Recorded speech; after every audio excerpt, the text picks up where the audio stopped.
we are super happy to have Harmik with us. He's been such an immense support. For those of you who don't know, Zaya Learning Labs has been done some incredible work in this time and opened up a lot of platforms to support low and middle income learners. So incredible. Thank you so much, Harmik. And we hope that you'll be sharing a lot of that learning in today's session.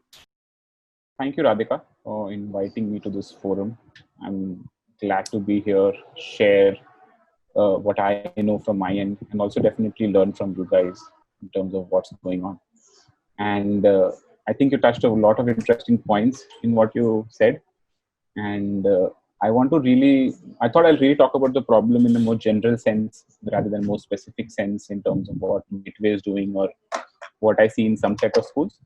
So what I've come up with is something that covers the more general sense of what's happening around and what's the general scenario around online learning and what happens, dealing very closely with what we do on a daily basis at Zaya in terms of providing solutions to many different kinds of problems that are there.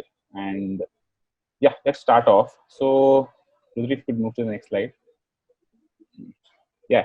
So Zaya was started in 2013. And I'll tell you a small story about what Zaya is. It's an interesting one. And the founder of Zaya, he started Zaya in a remote village in Mongolia with just the aspect of getting children to learn. And he started with something simple like, let's get Khan Academy classes going and let's get something going in a small village where he was volunteering. And he found out that everything is very difficult to get. It's not very easy to find and set up a classroom. It's not very easy to set up a classroom in a rural area where there is limited electricity, limited resources, lack of technology in the classroom, everything. So where they were looking at the first point of problem with online learning, that is called access and availability. And that's the layer of the problem. So when you look at online learning and the problems, you start with access and availability, then the other set of problems that come after that. Unless you have access, you can't look at the other problems to solve also. So we started off with the program in Mongolia as a pilot. It was a small classroom that was run on a Khan Academy system, and everyone used to go to a point in the city in Mongolia, the capital Ulaanbaatar or something, and get the data from there, put it on an app and bring that to the village and use it in the classroom. With that is what the idea of what Class Cloud, our first product that was launched, was. It's a app-based offline learning product, and it's won a few awards also with DBS and Microsoft in terms of innovation and what it did. It primarily did two things. It brought technology to students who would definitely have not seen technology in the classroom at all or of any kind while learning. Basically, we took children who had no access to mobile phones also and gave them a tablet in their hand to start learning. And amazingly, they'll pick it up very quickly. They pick it up in like days and hours. And after a few days of just using it, the children are faster than the teachers in being able to use technology. Even now, when we give it out to some rural schools in Uttarakhand, in the hills where we work, far beyond the regular Uttarakhand that we all know from Dehradun and Dharamshala, where you go to the Pinder Valley and that's where a project is running. Children there have learned how to download a movie on a tablet very easily in this by children. And that really shows that if you give technology a chance with children and just let them be, they will do wonderful things with it.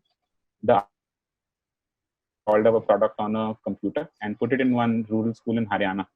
And we didn't give any instructions to the children of what it is about and what it is not. And I've shared that link of that website that we have in the end resource for you all to see.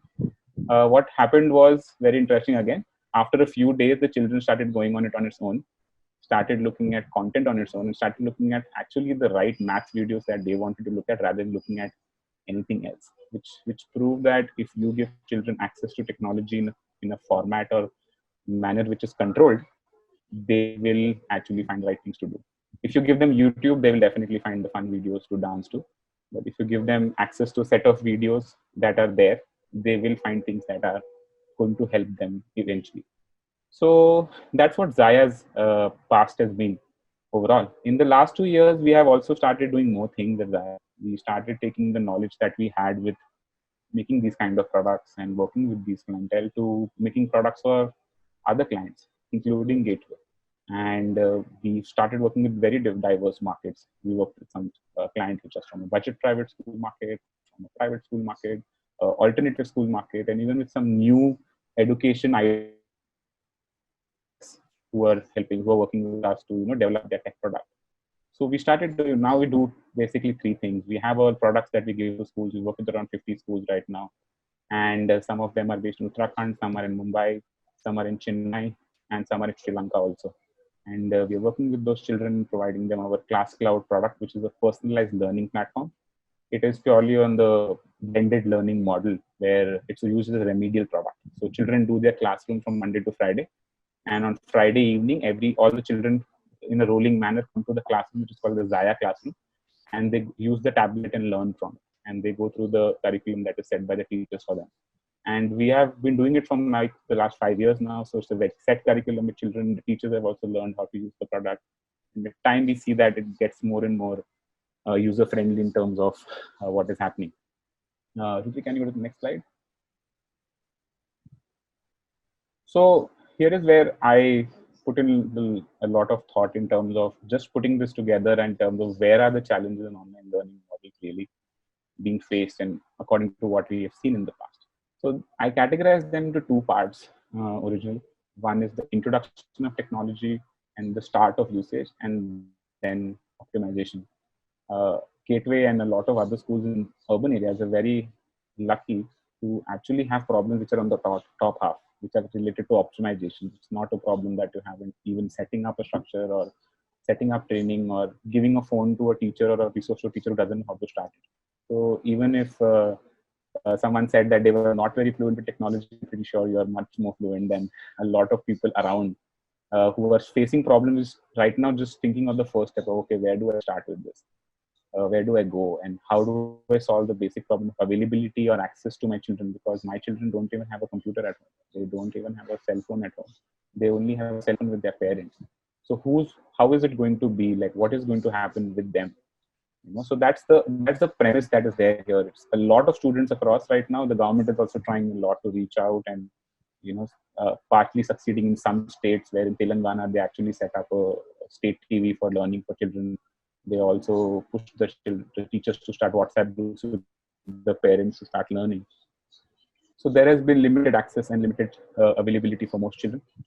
Post that, if you have taken over the problems with limited access and availability, the next set of problems you will look at is called setup costs. Okay, what is the cost of technology? How much will it cost my team, my company, my school? And how much time will it take to really train my people? And are my people really trainable? Will they really learn?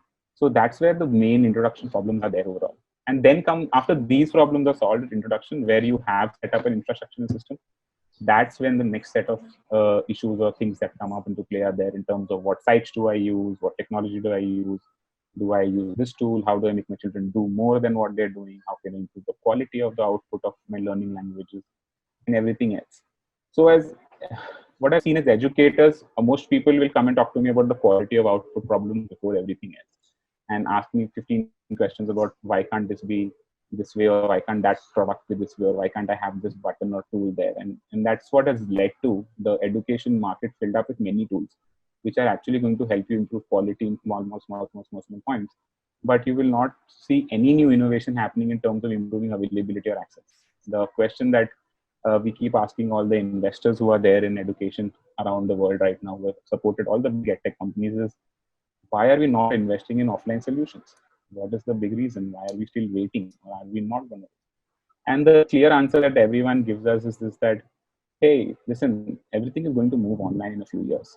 Why develop something and start with something now, and then later in few years just not have it anymore to use, or not have it anymore for anyone, because everything is going to move online. So don't assume that no one is going to be online. But that future was 5-6 years away, and Corona and COVID came in the way, and suddenly the question is again risen that, oh, what do we do now? And are we still waiting for the next few years? And it's a big question mark for everyone who was like, oh, technology will take over. Geo is coming in. You'll get free internet. You'll get beautiful internet everywhere, and everyone will be online. And they're fake numbers, around 90% internet penetration. It's actually less than 75, if you ask the people correctly. So there is a lot of work that is going on in introduction, where a lot of work going on in optimization in terms of bringing more niche products, more quality, more specialization. But there is a very big lack of products that can be made available free, that can be made available for people who don't get technology at all, and can be easy to train people on, or even provide technology training to most people. Okay, go to the next slide. So I just went into a little more detail here in terms of the problems that are potentially there seen with introducing online learning, and you guys can feel free to add to them in the chat when you're writing this. Is while introducing an online technology, the first one is I don't have internet access. Not even just tier 2, tier 3 cities or rural villages, also something that we see in our cities, where you don't get proper internet connection, you don't have the devices you need.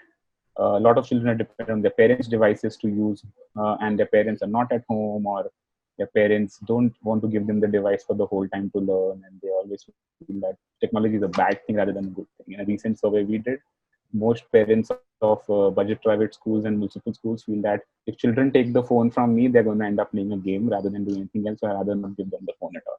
So there's a lot of bias in terms of providing them also the technology to use. Those who have access have limited access. Most organizations find that if they want to try and buy a new solution that fits their need, they find it to be very expensive, and they feel like, okay, this is not something for me. And on the end, and the final point is that teachers, primarily the users, I call them the users, and I hope that one takeaway for everyone from this session is that you count teachers as the prime target audience as your product, and not anyone else before anyone. And if teachers are the prime users of any kind of technology, where is the technology training for teachers? I don't think B.Ed has any kind of technology training included in it to become an online teacher.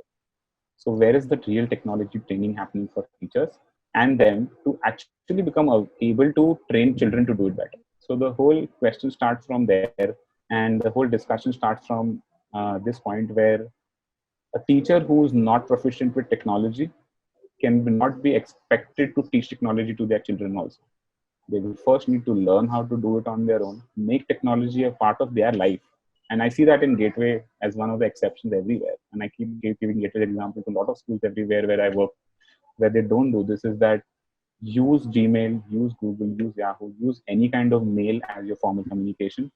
Start using calendar as a way of tracking things. Start using your cell phone and your mobile data for professional work before doing Facebook and anything else that you do. So if teachers start doing this as a practice model for a few months, then they'll start getting used to using new apps. Let teachers use any kind of app they want. Let them use Instagram and TikTok and whatever they want to use. Because if they start using the apps, if they start using what they have in front of them, then they'll become comfortable to this. And that's the prime reason why children are better at using technology than older people. Children will just install any app, and they know nothing's going to happen. They're going to at least find a way to work with it, or just give up on it completely, right? So in fact, TikTok, if you all know, it's a very infamous app, but what they're doing is they're launching a TikTok feature thing. And also there's something in the pipeline from some people I know who work there. What they're going to do is basically TikTok is going to have a section for TikTok Learn, where people who want to teach music, acting, take drama, or any kind of arts that can be learned from videos, they're going to start putting videos up. They're trying to find out people who are doing this on TikTok and taking them aside to specially sponsor them to make that kind of content from TikTok. And it's like YouTube has a YouTube Creator Studio for content YouTube wants to push, TikTok is trying to do that.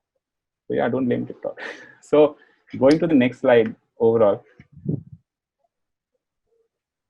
So those are problems we talked about in terms of introduction. These are problems that are probably there with optimization. I won't go into too much detail. I think you all really connect with these anyways. But the available Hanik, sorry, yes. In the interest of time, we're almost towards the end of 10 minutes. Maybe we can brush through for another 30 seconds, and then we can take questions. Yes, brush through. Sure. I'll be done in 1 minute total. So in talking about the challenges that we're facing in optimizing online learning, is right now the availability of solutions don't have the customization I want. The students that I'm working with are not actually learning correctly on video. I want to do more with them. Mute on their own, not on time.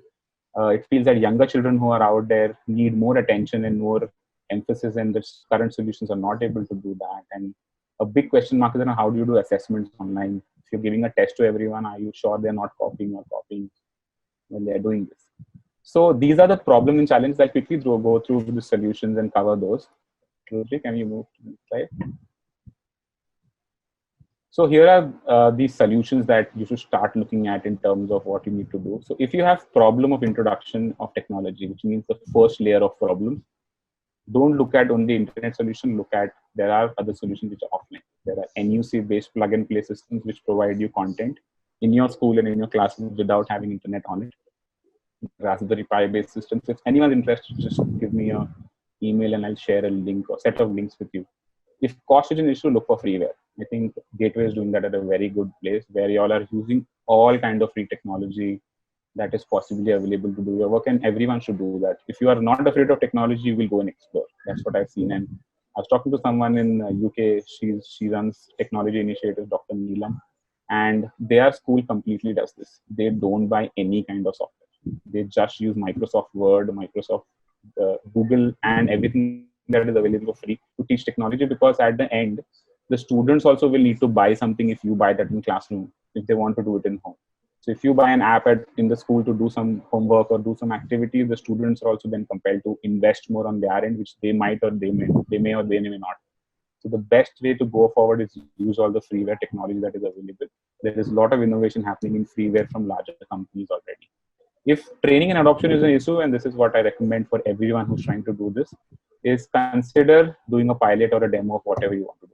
Don't take up a technology and just invest money in it. Consider doing a pilot. Consider running it with your target audience, users, aka teachers, and then only adopt a technology solution that you feel is going to work for you.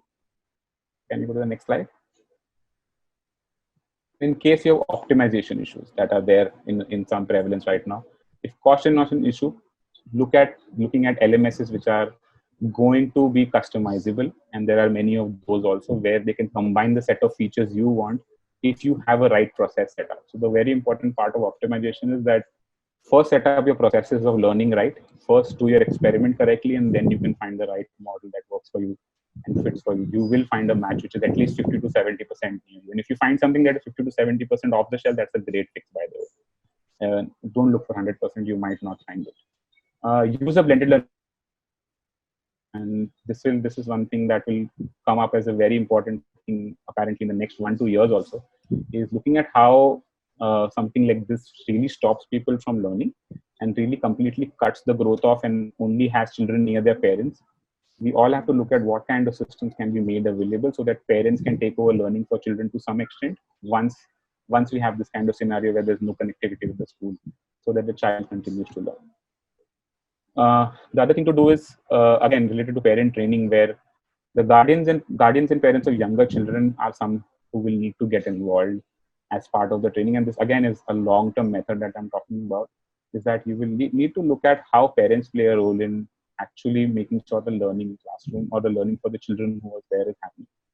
Other than that, to assess learning that you're doing, so assessment being a problem, you will have to constantly develop two kinds of methods. There will be methods that are doing assessments that are in a blended model, in an asynchronous classroom, basically, where children get the exam on their own without you seeing them. But you'll also have to keep doing it with solutions that provide you to take video answers right away in them also. And there are those solutions also there, which allow you to tell a student to record an answer and send it to you rather than actually write it down, which can be copied and pasted. So yeah, this covers everything, mostly just last 10 seconds. If you go to the next slide, here is what I would recommend everyone to really do, is consider meeting someone who knows EdTech really well. And if you have not started with your EdTech in your Ed technology introduction in your school, start with them and make a 3-year plan of what kind of project you want to set up. Make a 3-year plan in terms of how you want to see technology come into your school or your college. The other very interesting thing that you all can look at is consider assessment for your staff. A very important part, and a lot of organizations are making it part of their hiring criteria also, is assess the teachers on their technology skills before you hire them, so that you know how much you need to train them if you're using technology. I would recommend using YouTube. There are millions of free videos. In fact, we are putting in more than 2,000 videos on YouTube as we speak.